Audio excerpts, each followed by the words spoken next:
તો અગ્નિકાંડ તપાસના અધિકારીઓ નિવૃત્ત થઈ રહ્યા છે। રાજકોટ અગ્નિકાંડમાં સરકારે સીટની રચના કરી હતી, ત્યારે સીટના વડા સુભાષ ત્રિવેદી રિટાયર થવાના છે।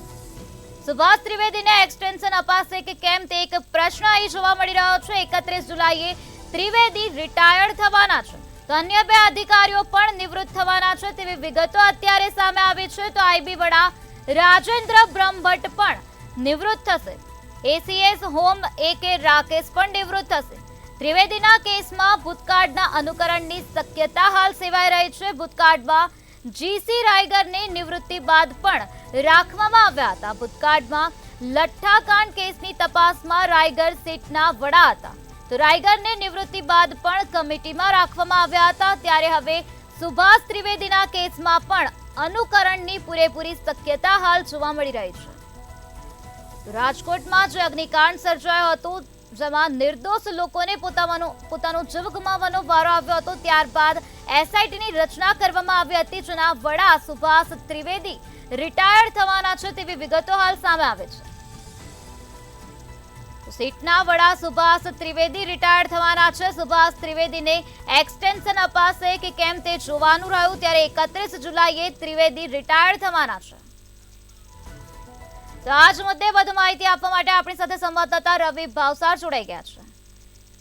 જી રવિ, અગ્નિકાંડના તપાસ અધિકારી સુભાષ ત્રિવેદી નિવૃત્ત થવાના છે તેવી વિગતો હાલ સામે આવી છે, શું છે વધુ માહિતી?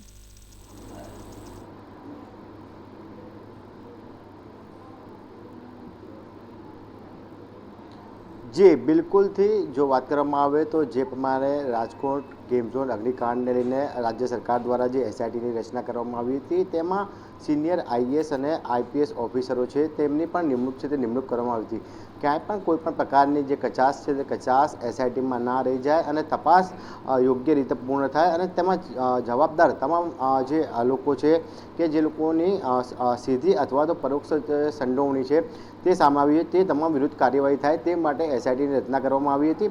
સિનિયર આઈપીએસ અને આઈએએસ અધિકારીઓ છે તેમાં તેમનો સમાવેશ કરવામાં આવે છે। જો વાત કરવામાં આવે તો એસઆઈટીના વડા છે સુભાષ ત્રિવેદી, તે આગામી સમય એટલે કે 31મી જુલાઈના રોજ છે તે રિટાયર થવાના છે। અને બીજા એક અધિકારી છે કે જે આઈબીના વડા આરબી બ્રહ્મભટ્ટ, તેઓ પણ છે તે પણ આગામી દિવસોમાં જ્યારે નિવૃત્ત થઈ રહેવાના। અને ત્રીજા અધિકારી છે એટલે કે એસીએસ હોમ AK રાકેશ છે, તે પણ આગામી સમયમાં જ્યારે નિવૃત્તિના આરે છે, ત્યારે હવે જોવાનું એ રહ્યું કે સમગ્ર જે એસઆઈટી છે તે એસઆઈટીની અંદર જે સિનિયર અધિકારીઓ છે તે સિનિયર અધિકારીઓને એક્સટેન્શન આપવામાં આવે છે કે નહીં, તે પણ એક જે સરકારનો નિર્ણય છે તે ખૂબ જ મહત્વનો રહેશે। પરંતુ જે પ્રમાણે એસઆઈટીની રચના કરવામાં આવી છે, તપાસ કોઈ પણ પ્રકારે જે અનિયમિત ના થાય અને ક્યાંક ને ક્યાંક તપાસને વધુમાં વધુ વેગ મળે અને જેટલા પણ જે ગુનેગારો છે, જે લોકો જવાબદાર છે, તેમના વિરુદ્ધ કાર્યવાહી થાય તેને લઈને પણ ક્યાંક ને ક્યાંક જે એસઆઈટી છે તે એસઆઈટી કામ કરી રહી છે। પરંતુ જે પ્રમાણે જે